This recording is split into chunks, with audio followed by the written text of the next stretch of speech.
We continue now with our attention on security. We're being joined on the News at 10 by a security analyst, Mr. Dickosn Osajie. Thank you for joining us on the News at 10. Thank you, Marachi.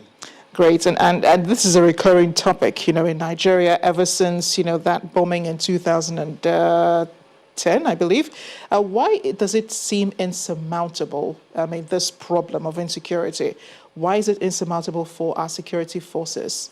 Well, for me, I think the security situation is deteriorating, and most of these guys, they are taking the vulnerability of our security agents and capitalizing on that vulnerability.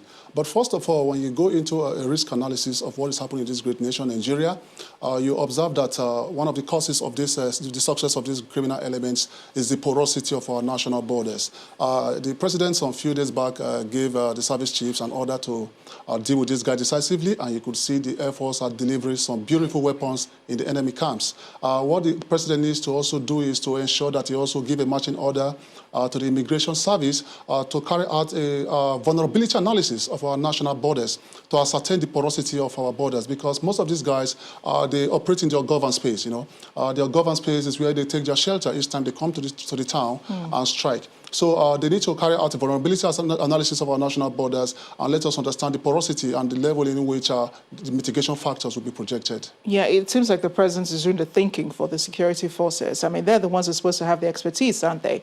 The security forces you're mentioning and then the immigration service, they're supposed to have the expertise. Yeah, in security management, that's what we call territorial behavior. Territorial behavior is taking accountability of your territory.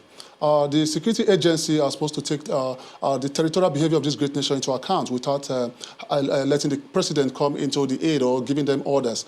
Some few days back, the chief of army staff went to engage the terrorists, and that I classified as army headquarters attack, But for me, I don't think we have gotten to that state whereby we have the number one security, the number one soldier in this great nation, the chief of army staff, going to fight the enemy. What has gone wrong all this while is that the military are overstretched. The criminal element, the terrorist, for example, has two strategies: political strategies and tactical strategies. Their political strategy is to persuade, is to coerce, and to subvert. Now, their tactical strategy is to exhaust the military, to intimidate, and also to protract the military. So the military has been fighting this war for the past 10 years. And these elements are taking the Nigerian Army, Nigerian Air Force, Nigerian Navy, dragging with them for the past 10 years. Yes, we must understand that fighting terrorism is a two-way coin. That is the enemy-centric and population-centric. The military has done so well. We need to see the police coming on board to also support the military, curtailing this situation, and also the population, the civilian approach. More of the National Orientation Agency, they need to also support the army, because the truth is that if the military wants to kill, they will kill till eternity. They are not fighting a war against, it's an ideological-driven war. So ideological-driven war is a war that could take till eternity. Yeah, but it's also a physical war, because you're trying to protect a group of people. And for most of the northern parts of Nigeria, where there have been banditry and kidnappings, there's a lot of fear in these communities. And that's what the terrorists want, to create an atmosphere of fear. So how do you reduce that, when you have vulnerable people in the communities? You already said that the military is already overstretched. Yeah, the truth is that the reason why the military are overstretched was because their operational strategy is somehow defaulting.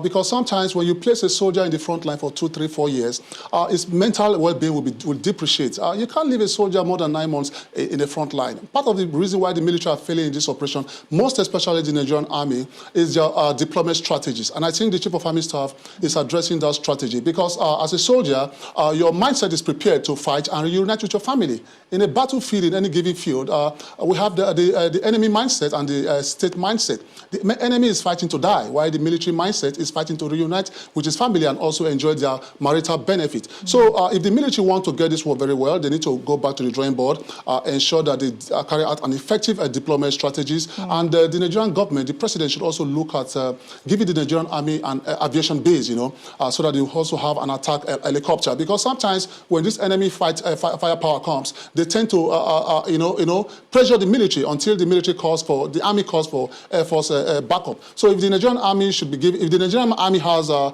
form of aviation base where they have an attack helicopter, they'll be able to attack this insurgent with a high firepower, and defeat will be imminent. Well, this is an ideology that has been going on for years, but you have some states that are accusing vigilante groups of perpetrating, provoking some of these attacks. But then you would want to see the police or the military work with vigilante groups, because the military, as you said, can't be everywhere. Security is systematic. The governor of Katsina State made a big error last year. He went and negotiated with the enemy.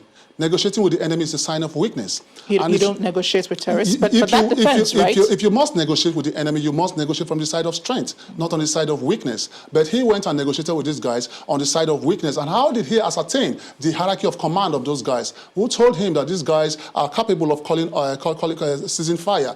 Because sometimes we tend to look at security as a discretionary war. What is happening in Nigeria is a war situation. When human lives exceed 999 being decimated by this criminal element, is an internal war situation, and such kind of war should be classified as a necessary war. So the Katsina State governor, I thank God, I appreciate him. He accepted and acknowledged his mistakes, but sometimes we should not negotiate with this enemy. We should push them to a track whereby we will negotiate from the side of strength. In doing so, Nigeria will be a better place, because looking at the spate of insecurity now, these guys, they are now being celebrated, you know. When you go into a ideological-driven fight, like what Nasiru El-Rufai did, the governor of Kaduna State, you know, dissolving Al-Majri school, because the terrorists have a kind of network they employ their fighters. They will classify their fighters as a dark network. Well, they use all means necessary and all means available. Thanks again, Mr. Dickosn Osajie, for being here on the News at 10. Thank you for having me. Always a pleasure. Appreciate it. Thank you.